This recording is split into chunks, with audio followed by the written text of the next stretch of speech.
নমস্কার বন্ধুরা, আশা করি সবাই খুব ভালো আছেন। পঞ্চতন্ত্রের গল্পে আজকে শুনবেন উকুন ও ছারপোকা।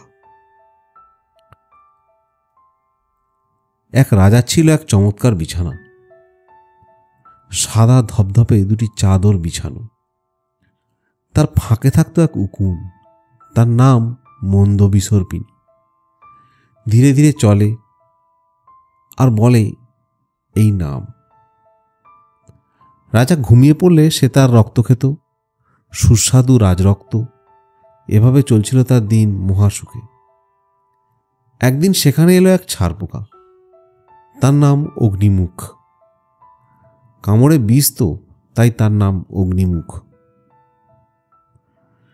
তাকে দেখে উকুনের মেজাজ গেল বিগড়ে। সে দূর দূর করতে লাগলো। ছারপোকা বলল, বন্ধু, এভাবে তাড়িয়ে দিচ্ছ কেন? বাড়িতে চোর ডাকাত এলেও তো মানুষ এমন করে না। তাছাড়া শাস্তে বলেছে না, অতিথি নারায়ণ। অতিথির সেবা করলে গৃহস্থের মঙ্গল হয়। আর দেখো, জীবনে রক্ত তো কম খায়নি, কিন্তু কি বলবো বলো, সেগুলোর কোনোটা টক, কোনোটা ঝাল, কোনোটা তেতো। হবে না কেন? খায় তো আজে বাজে খাবার। রাজরক্ত তো কোনোদিন ভাগ্যে জোটেনি তাদের। রাজারা কত কিছু খায়, মাছ, মাংস, মিষ্টি, দই, ছানা, রসগোল্লা, কত কি। তাই তাদের রক্ত না জানি কত মিষ্টি। একবার যদি খেতে পেতুম, তাহলে জীবনের স্বাদ মিটে যেত। এই কারণেই তো তোমার কাছে এলাম।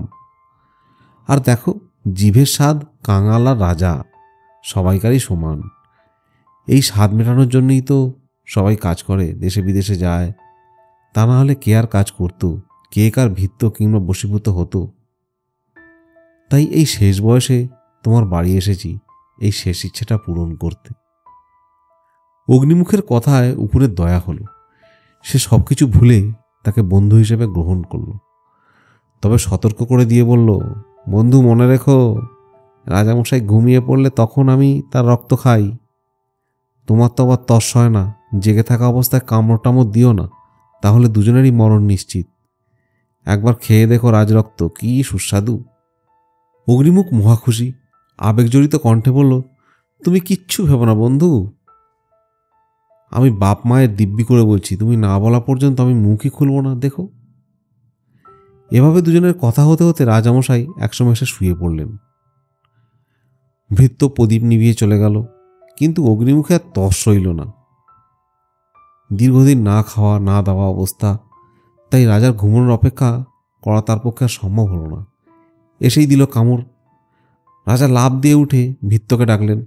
ভৃত্য আলোর জেলে চাদর সরিয়ে সেই উকুনটিকে দেখল গুটি গুটি হাঁটছে। অগ্নিমুখ ততক্ষণে খাটের ফাঁকে ঢুকে পড়েছে। ভৃত্য তাই উকুনটাকেই মেরে ফেলল। দমনক এবার পিঙ্গলকের মুখের দিকে তাকিয়ে বলল, মহারাজ, তাই বলছিলুম, ভালো করে স্বভাব চরিত্র না জেনে কাউকে বিশ্বাস করতে নেই, তাতে মহা বিপদের আশঙ্কা থাকে। তাছাড়া স্বজনদের তাড়িয়ে দিয়ে পরজনদের আপন করলে মরণ নিশ্চিত। তাই তো বলা হয়, পরকে আপন, আপনকে পর করে যেই জন, চণ্ডবর শেয়ালের মতো মরে সেই জন। আজকের গল্প এখানেই শেষ হলো। পরবর্তী গল্প নিয়ে শীঘ্রই আসছি।